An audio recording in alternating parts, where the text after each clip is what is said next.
Dear students, chapter number 5 आज हम start कर रहे हैं। जैसा कि आप देख सकते हैं, चैप्टर का टाइटल है पार्शियल फ्रैक्शंस। ओके, हमारे पास फर्स्ट एमसीक्यू है कि x square plus 2x minus 6 divided by Q of x is improper if degree of Q of x equals. आप ज़रा नोट करें कि अगर हमारे पास एक रैशनल फंक्शन गिवन हो P of x over Q of x, तो अब इसके लिए दो पॉसिबिलिटीज हो सकती हैं कि ये प्रॉपर भी हो सकता है और इम्प्रॉपर भी हो सकता है।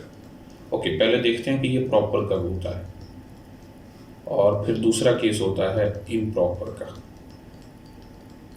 अगर ये जो p ऑफ x है और q ऑफ x है, इनकी डिग्रीज के दरमियान ये रिलेशन हो कि degree of p of x less हो degree of q of x से, यानी डिनोमिनेटर की डिग्री ज़्यादा हो, न्यूमरेटर की डिग्री कम हो, तो ऐसे रैशनल फंक्शन को प्रॉपर कहा जाता है। और अगर ऐसा ना हो तो वो इम्प्रॉपर होता है। यानी हम ये कह सकते हैं कि अगर degree of p of x less ना हो, इसका मतलब ये है कि ग्रेटर देन और इक्वल हो degree of q of x, तो उस सूरत में हमारे पास जो फ्रैक्शन मिलती है, जो रैशनल फंक्शन मिलता है, वो इम्प्रॉपर रैशनल फंक्शन कहलाता है। अच्छा, आप नोट कीजिए कि यहाँ ये जो ऊपर वाला फंक्शन है इसकी डिग्री 2 है और हमें ये इम्प्रॉपर बनाना है। इसका मतलब ये है कि ऊपर वाले की डिग्री ज़्यादा होनी चाहिए या बराबर होनी चाहिए नीचे वाले की डिग्री के। अच्छा, अगर हम q ऑफ x की डिग्री ले लें 5, तो इट मीन दैट नीचे तो डिग्री ज़्यादा होगी, यानी q ऑफ x की डिग्री ज़्यादा होगी, p ऑफ x की डिग्री कम होगी, तो फिर तो ये प्रॉपर बन जाएगा। तो इसलिए ये हमारा राइट ऑप्शन नहीं हो सकता, इसीलिए 4 भी नहीं हो सकता, 3 भी नहीं हो सकता, तो ये 1 हमारा राइट ऑप्शन है, क्योंकि इसी केस में q ऑफ x की डिग्री लेस होगी, p ऑफ x की डिग्री ज़्यादा होगी। क्वेश्चन नंबर 2 है कि types of rational function are. अभी हम ये डिस्कस कर चुके हैं कि हमारे पास एक रैशनल फंक्शन हो तो उसकी दो टाइप होती हैं कि वो प्रॉपर भी हो सकता है, इम्प्रॉपर भी हो सकता है। तो यहाँ हमारे पास राइट ऑप्शन 2 है। नंबर 3 है कि the rational fraction x square minus 1 divided by x cube minus 2 is. इसके बारे में पूछा गया कि क्या ये प्रॉपर फ्रैक्शन है, इम्प्रॉपर है। इक्वेशन तो ये है नहीं और नन ऑफ दीज में से भी देखना है। तो आप देख सकते हैं कि यहाँ जो p ऑफ x है वो इक्वल है एक्स स्क्वायर माइनस 1 और q ऑफ x इक्वल है एक्स क्यूब माइनस 2। अब p ऑफ x की डिग्री 2 है और q ऑफ x की डिग्री 3 है, तो आप देख सकते हैं कि q ऑफ x की डिग्री ज़्यादा है, p ऑफ x की डिग्री कम है। इसका मतलब ये प्रॉपर फ्रैक्शन है। सो राइट ऑप्शन ए है। क्वेश्चन नंबर 4 भी इसी से मुताल्लिक है कि the rational fraction p of x over q of x is proper if degree of p of x is less than degree of q of x। के ऊपर वाले की डिग्री अगर कम होगी तो उस सूरत में वो जो फ्रैक्शन है वो प्रॉपर होगी, अदरवाइज इम्प्रॉपर होती है। तो यहाँ राइट ऑप्शन बी है। नंबर 5 है कि the partial fraction of x plus 1 divided bye x minus 1 x minus 2 is of the form. अब बच्चे अक्सर गलती ये करते हैं कि वो इसे सॉल्व करने बैठ जाते हैं। सॉल्व करने को नहीं कहा गया, जस्ट उसकी फॉर्म बनाने को कहा गया। तो आप देखें कि x plus 1 divided bye x minus 1 into x plus x minus 2 है। तो हमारे पास जो नीचे फैक्टर हैं ये लीनियर हैं और नॉन रिपीटेड हैं, और ये जो हमारे पास मुकम्मल रैशनल फ्रैक्शन है ये प्रॉपर है। सो हम इसे लिख सकते हैं a divided bye x minus 1 plus b divided by x minus 2। तो यहाँ राइट ऑप्शन बी होगा। Number 6, the partial fraction of x square minus 10x plus 13 divided by x minus 1 x square minus 5x plus 6 is of the form. अब अक्सर student गलती ये करते हैं कि वो इसे यूं लिख देते हैं a over x minus 1 plus B x plus c divided by x square minus 5x plus 6, जबकि ये ठीक नहीं है। ये जो नीचे फैक्ट है x square minus 5x plus 6, पहले देखना होता है कि क्या ये फैक्टर बन सकते हैं। अगर इसके फैक्टर बन जाए तो फैक्टर बनाकर फिर उसकी पार्शियल फ्रैक्शन की जाती है। तो आप देखें x square minus 5x plus 6 को हम लिख सकते हैं x square minus 3x minus 2x plus 6। Okay, first 2 में से जब x कॉमन लेंगे तो x माइनस 3 और फिर माइनस 2 इंटू एक्स माइनस 3, यानी इसे हम लिख सकते हैं x minus 2 and x minus 3। अब हमारा जो क्वेश्चन है वो एक्चुअली ये है x square minus 10x plus 13 and divided by x minus 1 multiply with x minus 2 and x minus 3। तो आप ये भी नोट करें कि ये जो रैशनल फंक्शन है ये प्रॉपर है, नीचे वाले की डिग्री 3 है, ऊपर वाले की डिग्री 2 है, तो ये प्रॉपर है। तो इसकी पार्शियल फ्रैक्शन ये बनेगी a divided bye x minus 1 plus b divided by x minus 2 and plus c divided by x minus 3। So right option is b।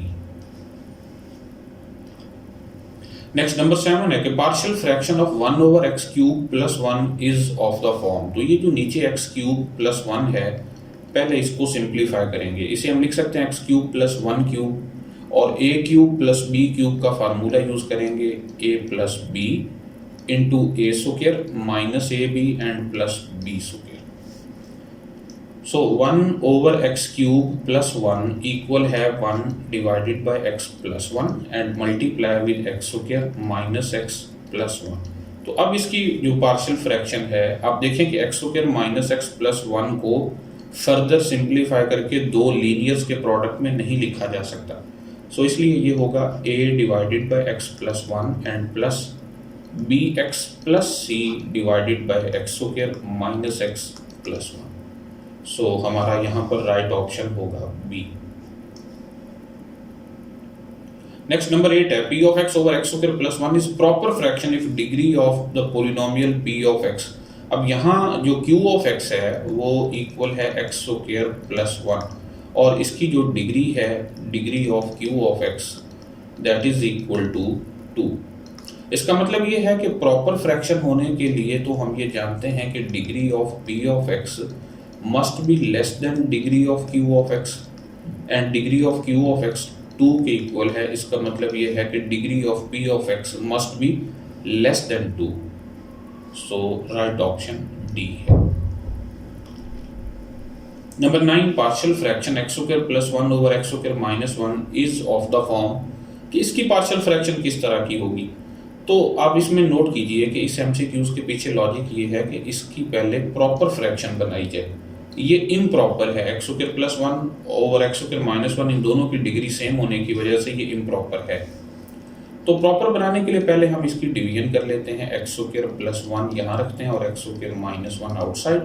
सो 1 से मल्टीप्लाई करने से एक्स स्क्वायर माइनस 1 मिलेगा, सो ये कैंसिल हो जाएगा और ये 2 बन जाएगा। तो ये x square plus 1 divided by x square minus 1 ये इक्वल है 1 plus 2 divided by x square minus 1। अब ये जो एक्स स्क्वायर माइनस 1 है इसके भी अलग से फैक्टर बन सकते हैं, एक्स प्लस 1 एक्स माइनस 1। सो अगर हम इसकी पार्शियल फ्रैक्शन करें तो फिर ये 1 तो एज इट इज रहेगा और बाकी की पार्शियल फ्रैक्शन हो जाएगी a over x plus 1 plus b over x minus 1। So right option is b।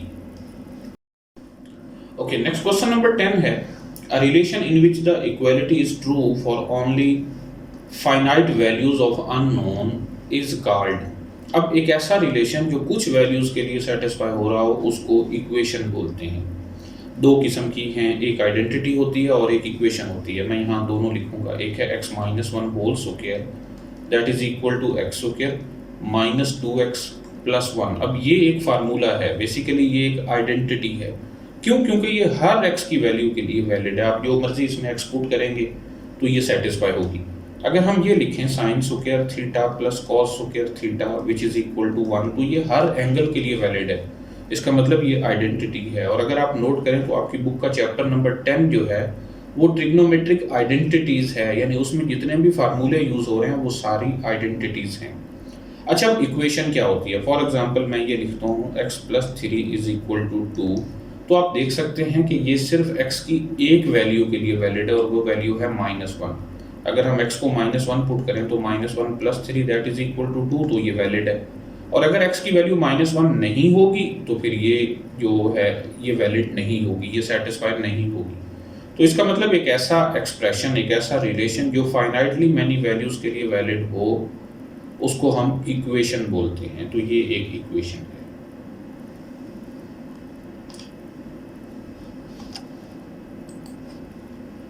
Next number 11 है a plus B x is equal to A x plus B x is called. अब ये हमारे पास distributive law है, A x and plus B x बन जाएगा, तो ये हर x की वैल्यू के लिए वैलिड है। इसका मतलब ये आइडेंटिटी है। ओके, लास्ट एमसीक्यू नंबर 12 है partial fraction of 1 over x into x minus 1 is. इसे हम सॉल्व करते हैं। आप देखें कि ये इसकी फॉर्म नहीं पूछी गई बल्कि सॉल्व करके आंसर बताना है। हम इसे लिखेंगे 1 over x into x minus 1 that is equal to a over x plus b over x minus 1। इसे सिंप्लीफाई करेंगे तो 1 इक्वल होगा a into x minus 1 and plus B x. अब a और b की वैल्यूज फाइंड करने के लिए पहले हम x को 0 पुट कर देते हैं। 0 पुट करने से क्या होगा, 1 इक्वल होगा a into 0 minus 1 and plus b into 0। So ये होगा 1 is equal to minus a या फिर a is equal to minus 1। So अब b फाइंड करने के लिए हम x को 1 पुट करेंगे तो 1 इक्वल होगा a into 1 minus 1 and plus b into 1। सो ये बन गया 1 इज इक्वल टू बी। तो a और b दोनों की वैल्यूज मिल गई। सो इसकी फ्रैक्शन बन जाएगी 1 over x into x minus 1 that is equal to a जो कि माइनस 1 है, so minus 1 over x plus b जो कि 1 है, 1 ओवर एक्स माइनस 1। तो गलती से यहाँ इसका राइट ऑप्शन नहीं है।